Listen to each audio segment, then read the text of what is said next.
WCBI News at 6 starts now.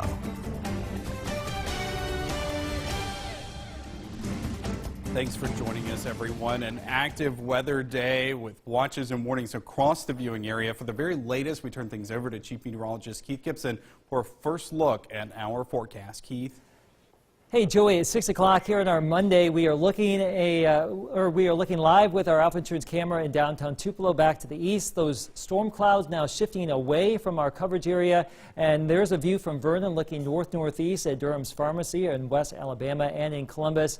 Mostly sunny and warm afternoon. Now, we've had some rough weather across our region. The worst of the weather now is shifting into northwest Alabama out of our coverage area. We have no real strong storms in our coverage area at this point, and at this point, it looks like that may be the case for the rest of this evening, although we are still technically under a tornado watch until 11 o'clock for a good chunk of northeast Mississippi, all of West Alabama. I do suspect some of these counties will be dropped early.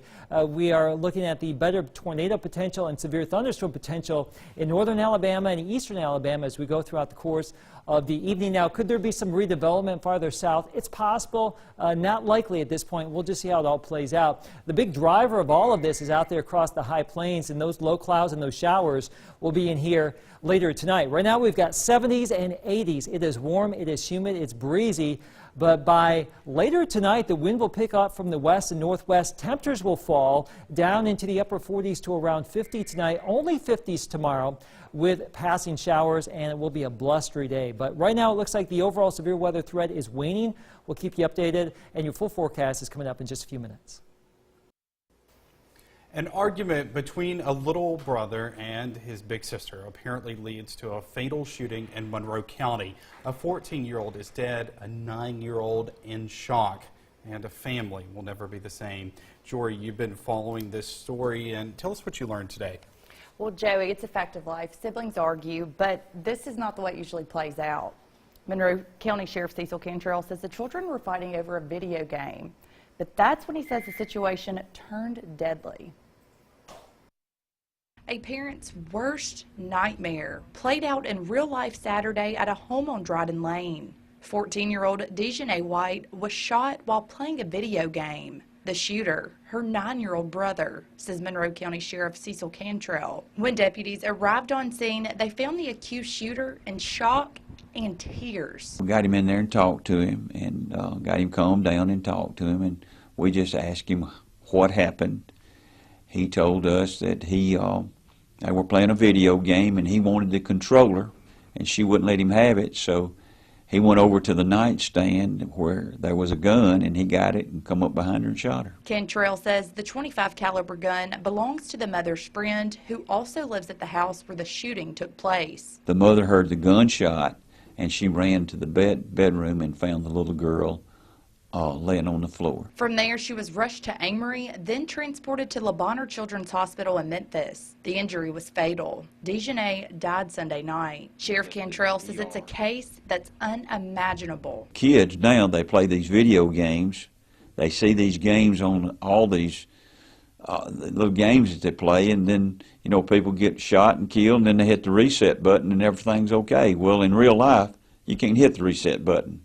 So I don't know if that had anything to do with this or not. Sheriff Cantrell is asking his community to keep the family and the investigators in their prayers. Certainly a tough situation. And Jory, this is a 9-year-old child accused in this shooting.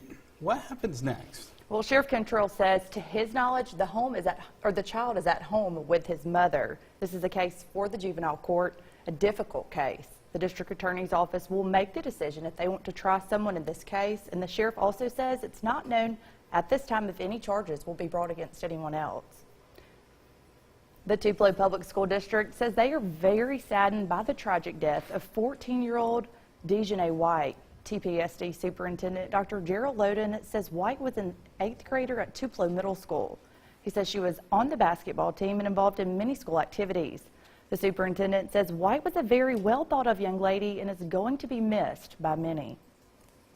I know there's been a lot of people that are upset today as for students, and the counselors have done a wonderful job of working with them and the administration at the middle school. And I commend our staff there for just continuing to have school today, but at the same time allowing people to talk and express their thoughts about, the loss of a fellow friend. The school will have extra counselors available for students during this difficult time. Jory Talley live in our studio tonight. A Union County man is charged with first-degree murder for the fatal shooting of his stepfather, and investigators say the victim's son is an eyewitness. According to Sheriff Jimmy Edwards, Larry Walker and his girlfriend Nicole Van Vranken had a car belonging to Walker's stepdad, Leon Lewis. Lewis went to get the car and an argument started in the front yard. Edwards says Walker shot Lewis multiple times. Walker is also charged with possession of a firearm by a convicted felon, possession of a stolen firearm, and felony child endangerment. The victim, Mr. Lewis's 9-year-old son, was sitting in the back seat of the car directly behind his dad, which led to the felony child endangerment charge. Walker's bond was set at $1 million. Van Vranken was arrested and charged with possession of a stolen firearm, accessory after the fact, and possession of marijuana. A Starkville man is facing a manslaughter charge in connection with a deadly crash that happened last week. 61-year-old Jimmy Andrew Sims is charged with manslaughter, culpable negligence, and aggravated assault. Sims was booked into the Oktibbeha County Jail. The crash happened last Monday on Lampkin Street between Russell and South Montgomery. Tanya Graham of Cedar Bluff died last Tuesday from her injuries in the crash. Sims' initial court appearance was just moments ago in Starkville Municipal Court. One person is injured after crashing into an above-ground gas supply line. The accident happened on South Pickensville Road. Columbus police closed that road from 15th Street to the bridge on South Pickensville Road for much of the day. Atmos made the repairs to the line. The unidentified driver was taken to Baptist Golden Triangle with non-life-threatening injuries. A county paying for another county's medical clinic. While the Louisville Medical Clinic may be in Winston County, that's not who pays for their rent. Hear that story coming up.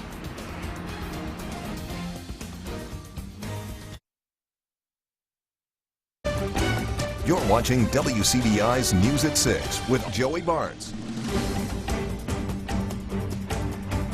Since 2015, the Louisville Medical Clinic has been operated by the Choctaw Regional Medical Center. But a controversial leasing agreement raises concerns for Choctaw taxpayers. Our Parker King attends today's Board of Supervisors meeting. He joins us live in the studio with more. Parker. That's right, Joey. The controversy is Choctaw County taxpayer dollars are going towards a facility that, for the most part, serves Winston County residents. With the hospital already asking the county for money and potentially seeking to renew this lease in June, taxpayers aren't putting up with it. The Louisville Medical Clinic may sit in Winston County, but it's owned and operated by its Choctaw County neighbors. When Choctaw Regional admitted to not being able to keep up with the facility's payments, supervisors were asked to step in.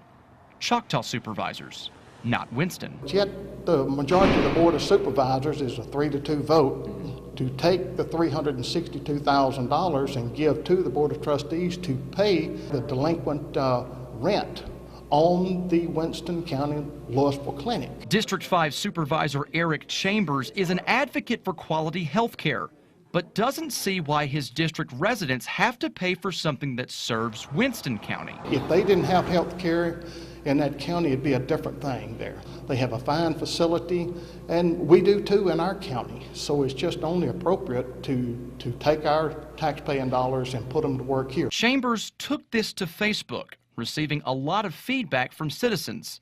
That feedback spilled into the Board of Supervisors meeting, where those who attended wanted answers. I don't understand it. I know there's two sides to every story, but as far as my tax dollars, I'd like to see them stay here at home. That additional funds could be used to open up our library that's in dire need. It can go to roads and bridges. What's more, the hospital recently closed its clinic in Ware. I'm certain that money could help subsidize a clinic at Ware a lot easier than it could at Louisville. In Choctaw County, Parker King, WCBI News.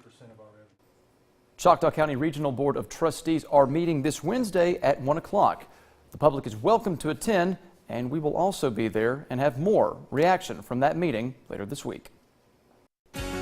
Our last storm of consequence is now shifting east of the Mississippi state line over towards Marion County, Alabama.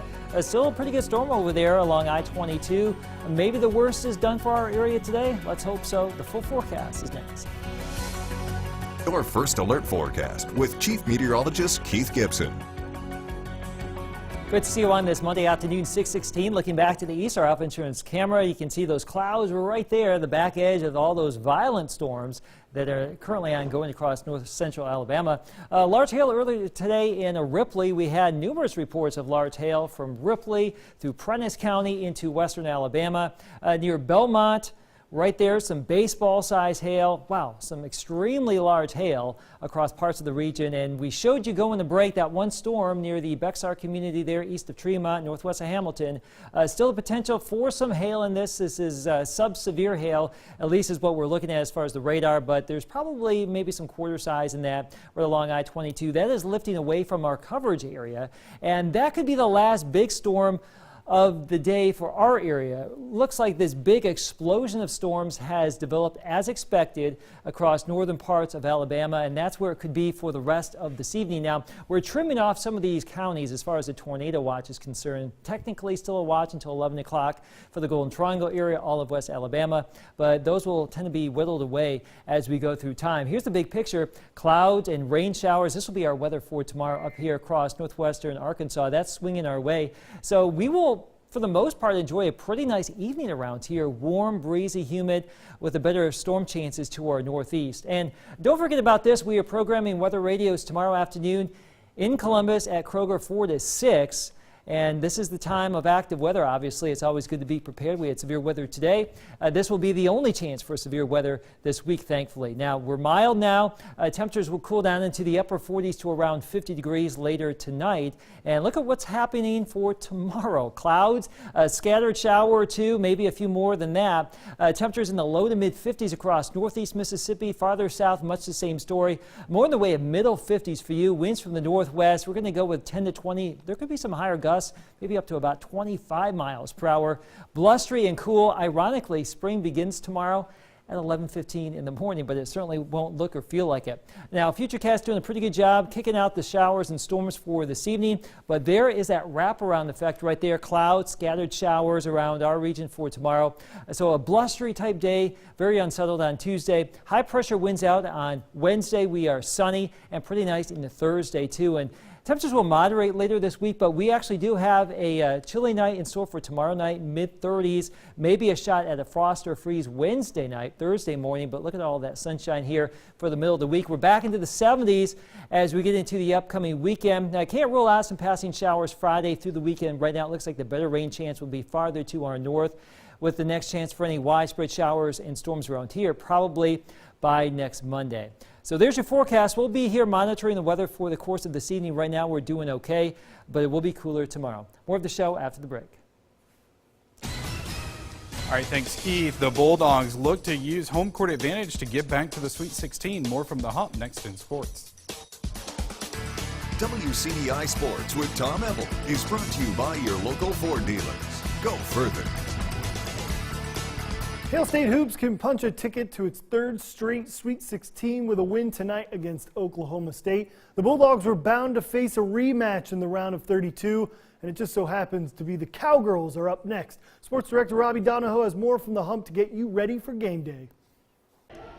Thank you, Tom, and good evening here inside of Humphrey Coliseum. As you can see around me, it's quiet, it's cool, calm, collected. It's what I call the calm before the storm. But 8 p.m., it's going to get wild. When the doors open here at 7 o'clock at Humphrey Coliseum, it's going to get even more crazy. We expect a near capacity crowd of over 10,000 Bulldog fans here inside of the Hump when Hail State Hoops gets set to take on Oklahoma State for a second time this year. Now, it's not too often that you face a rematch in postseason play in the NCAA tournament. It's even more crazy that you happen to face a team for a second time in the same location and venue. Mississippi State and Oklahoma State played all the way back in early December here at Humphrey Coliseum, and the Cowgirls were not intimidated by this environment whatsoever. The Bulldogs played one of their closest and toughest games this season defeating Oklahoma State 79-76. But really, the key for this game tonight for Mississippi State is slowing down the Cowgirls' guard play. Lauren Goodwin put up 35 points and 10 rebounds in the matchup here at Humphrey Coliseum back in early December. And then Jaden Hobbs went crazy from the perimeter in the win over Syracuse on Saturday, scoring 27 points, had 8 3-pointers. So you can best believe that Vic Schaefer is stressing defense and closing out on shooters and making sure they rebound when they face Oklahoma State coming up tonight. It's going to be a great matchup between the Cowgirls and the Bulldogs. Victoria Vivian's had a field day against Oklahoma State last time they played with over 30 points. She hopes to duplicate that performance coming up tonight. Again, tip-off at 8 p.m. We will recap the game coming up tonight on WCBI Sports. We'll have more also online on our website at WCBI.com. And make sure you follow me on Twitter at Robbie Donahoe so you can keep up to date with all the updates and everything that's happening here at the Hump tonight. For now, reporting here in Starkville, Robbie Donahoe, WCBI Sports. Tom, let's toss it back to you in Columbus. Thank you, Robbie. And so while basketball is happening in Starkville tonight, hey, a new era in Oxford. Kermit Davis has finally arrived in Oxford. Ole Miss holding a pep rally and a press conference today welcoming Davis to the Ole Miss Rebel family. Kermit Davis' 16-year tenure at Middle Tennessee State ended with more than 300 victories, including 2 NCAA tournament games, or tournament victories. Of course, we can't forget the victory over Michigan State in 2015. We'll have much more from Kermit Davis' first day at Ole Miss tonight on WCBI Sports. SEC opening weekend in baseball is in the books, and after this weekend's play, there's a new name entering the top 5 in college baseball polls. With a series win over Tennessee and a 4-1 week, the Ole Miss Rebels jump into the top 5 for the first time, according to Division1Baseball.com. 3 SEC teams now making up the top 5 spots, including Florida at 2 and Arkansas at 4.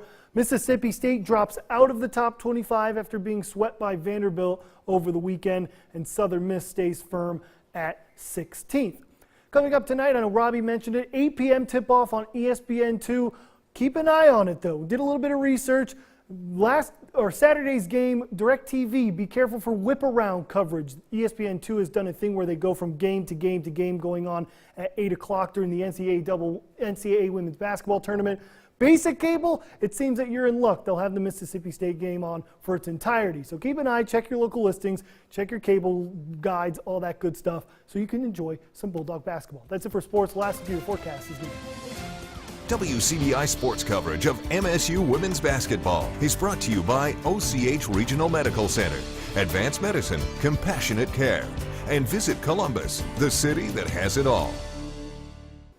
All right, here's a live look from Tupelo. The storm's pulling away right now. We have no active weather in our coverage area. As we zoom on in from space, you can see the storm's now pulling east of Hamilton. So at this point, it's not guaranteed that we'll have any more storms around here. So technically still under a tornado watch. Will be here during the evening to follow it. 50s return tomorrow with some showery, blustery conditions. So there you go.